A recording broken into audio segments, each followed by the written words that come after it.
എന്നാൽ ആ വെല്ലുവിളികളെല്ലാം മാറ്റത്തിന്റെ മാറ്റൊലിയായി കണ്ട് KMG UPS തവനൂർ ഏറ്റെടുത്ത് വിജയിപ്പിച്ച ചരിത്രമേ ഉള്ളൂ. അതെ, നമ്മുടെ സ്കൂൾ വീണ്ടും പുതിയൊരു ചരിത്രം കുറിക്കാൻ തയ്യാറായി കഴിഞ്ഞു. ശാസ്ത്ര സാങ്കേതിക മേഖലയിൽ നിരന്തരമായ കണ്ടുപിടുത്തങ്ങൾ നടക്കുന്ന റോബോട്ടിക്സ് ആൻഡ് പൈത്തൺ മേഖലയിൽ പരിശീലനം നേടാൻ നമ്മുടെ കുട്ടികൾക്കും അവസരം ലഭിച്ചിരിക്കുകയാണ്. മലപ്പുറം ജില്ലയിലെ തിരഞ്ഞെടുത്ത 6 സ്കൂളുകൾക്കാണ് ഈ സുവർണ അവസരം ലഭിച്ചിരിക്കുന്നത്. ഡയറ്റ് മലപ്പുറത്തിന്റെ നേതൃത്വത്തിൽ വാക്കറു ഫൗണ്ടേഷന്റെ CSR ഫണ്ട് ഉപയോഗിച്ച് ദീനീൻ ഇന്റർനാഷണൽ കമ്പനിയാണ് നമ്മുടെ സ്കൂളിലെ തിരഞ്ഞെടുത്ത 30 കുട്ടികൾക്ക് പരിശീലനം.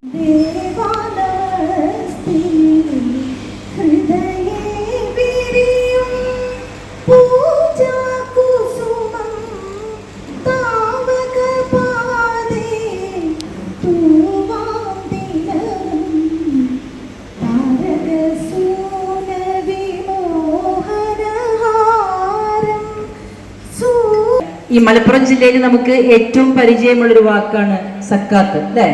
എന്താണ് സക്കാത്ത്? എന്താണ് സക്കാത്ത്?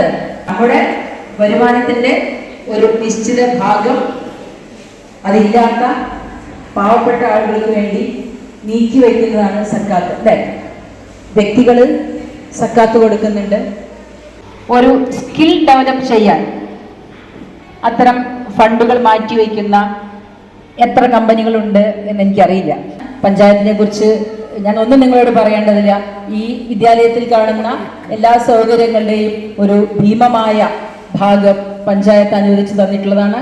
ഈ എല്ലാ സ്ഥലത്തും അങ്ങനെ വാർഡ് മെമ്പർമാരൊക്കെ കമ്മിറ്റിയിൽ പങ്കെടുക്കാറുണ്ടോ എന്ന് അറിയാൻ കൃത്യമായി കമ്മിറ്റിയിൽ പങ്കെടുക്കുകയും നമ്മളോടൊപ്പം എല്ലാ പ്രവർത്തനങ്ങളും സഹകരിക്കുകയും അതൊരു സാമ്പത്തികമായ വിഹിതം കൂടി തന്നുകൊണ്ട് സഹകരിക്കുകയും ചെയ്യുന്ന ലിഷ മെമ്പറെ വളരെ ആദരപൂർവ്വം സ്വാഗതം ചെയ്യുന്നു. കൺവീനർ ഉണ്ണീഷൻ മാഷ്, SMC ചെയർമാൻ, ഒരാളെ ഞാൻ വിട്ടുപോയി. എൻ്റെ നേരെ പുറകിൽ ഇരുന്നുകൊണ്ടാണ് നമ്മുടെ നേരത്തെ പറഞ്ഞ ഡയറ്റ് വിനോദ് കുമാർ മാഷിനെ ഞാൻ വളരെ ആദരപൂർവ്വം സ്വാഗതം ചെയ്യുന്നു. മാഷ് എപ്പോഴും നമ്മുടെ ഈ വിദ്യാലയത്തോട് വലിയ ഒരു പ്രതിപത്തി വേദിയിലിരിക്കുന്ന വിശിഷ്ട വ്യക്തികളെ, സ്നേഹം നിറഞ്ഞ രക്ഷിതാക്കളെ, കുട്ടികളെ, നമ്മൾ KMG UPS സ്കൂളിൻ്റെ മറ്റൊരു പൊൻതൂവൽ കൂടിയാണ് ഇന്നത്തെ പരിപാടി. മലപ്പുറം ജില്ലയിൽ തന്നെ 6 സ്കൂളുകളെ തിരഞ്ഞെടുക്കപ്പെട്ടപ്പോൾ അതിലൊന്നായി നമ്മുടെ സ്കൂളിനെ മാറ്റാൻ കഴിഞ്ഞത് നിങ്ങളുടെയും നമ്മുടെ എല്ലാം കൂട്ടായ പ്രവർത്തനത്തിൻ്റെ ഭാഗമായിട്ട്. ഈ പരിപാടിയെ സംബന്ധിച്ച് വിശദീകരിക്കുന്നതിന് വാക്കറു ഫൗണ്ടേഷന്റെ CSR ഹെഡ് ശ്രീമതി സുമിത്ര ബിനു സന്നിഹിതയാണ്. ഈ പദ്ധതി പ്രകാരം 30 കുട്ടികൾക്കാണ് പരിശീലനം നൽകുന്നത്. അങ്ങനെ 2 പരീക്ഷകളിലൂടെ മികവ് പ്രകടിപ്പിച്ച ആദ്യ റാങ്കിൽ വന്ന 30 വിദ്യാർത്ഥികളെയാണ് ഇതിനായിട്ട് സ്കൂൾ. അവർ മിടുക്കന്മാരും മിടുക്കികളുമാണ്. അവരെ രക്ഷിതാക്കൾ പ്രത്യേകം നോട്ട് ചെയ്യണം. അവരുടെ പഠനത്തിൽ പ്രത്യേകം ശ്രദ്ധിക്കണം. മാത്തമാറ്റിക്സ്, ഫിസിക്സ് ഇത് രണ്ടും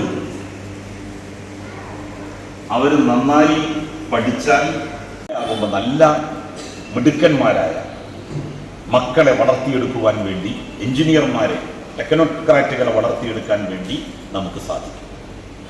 ഇത്തരമൊരു പരിപാടിക്ക് ഈ സ്കൂളിനെ തിരഞ്ഞെടുത്തത് വെറുതെയല്ല. ഹെഡ് മിസ്ട്രസും ഇവിടെയുള്ള അധ്യാപകരും അവരെല്ലാം ഈ സ്കൂളിൻ്റെ മികച്ച പ്രവർത്തനം വിദ്യാഭ്യാസ ഡിപ്പാർട്ട്മെന്റിന് ബോധ്യപ്പെടുത്തി കൊടുത്തതിന്റെ പശ്ചാത്തലത്തിലാണ്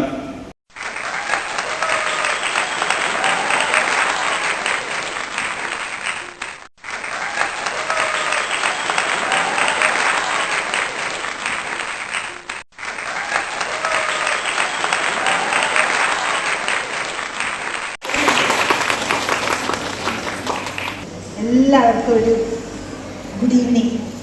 കാരണം പ്രൈവറ്റ് സ്കൂൾ സ്റ്റുഡൻസിന് നമുക്കറിയാം മിക്കവാറും പല കൈൻഡ് ഓഫ് ഓപ്പർച്യൂണിറ്റീസ് അവർക്ക് കിട്ടുന്നുണ്ട്. ഇങ്ങനത്തെ കൈൻഡ് ഓഫ് ഓപ്പർച്യൂണിറ്റീസ് വരാത്തത് പലപ്പോഴും ഗവൺമെൻറ് സ്കൂൾസിലാണ്. ഓക്കെ, അപ്പോൾ അതുകൊണ്ടാണ് ഞങ്ങൾ ആ സ്കൂളുകളിലേക്ക് പോകുന്നത്. ആ സ്കൂളിലേക്ക് പോകുമ്പോഴും എത്രയോ ഗവൺമെൻറ് സ്കൂൾസ് ഞങ്ങൾ പോകുന്നുണ്ട്. ഞാനൊരു ഗവൺമെൻറ് സ്കൂളിലാണ് പഠിച്ചത്. ട്രിവാൻഡ്രത്തുള്ള കോട്ടന്റി ഗവൺമെൻറ് സ്കൂൾസിൽ ഗവൺമെൻറ് സ്കൂളിലാണ് ഞാൻ പഠിച്ചത്. അത് നല്ലൊരു സ്കൂളായിരുന്നു. പക്ഷേ അത് കഴിഞ്ഞ് ഞാൻ തമിഴ്നാട്ടിൽ എത്രയോ ഗവൺമെൻറ് സ്കൂളിൽ ഞങ്ങൾ വർക്ക് ചെയ്യുന്നുണ്ട്. അവിടെ അവിടെ എന്നും കണ്ടിട്ടില്ലാത്തൊരു ഇൻഫ്രാസ്ട്രക്ചർ ഫെസിലിറ്റിയും ഒരു എന്താ പറയുക സ്കൂൾ നടത്തുന്ന രീതിയും ആളുകളോടുള്ള ഒരു സമീപനവും ഒക്കെ not at all comparable. Okay.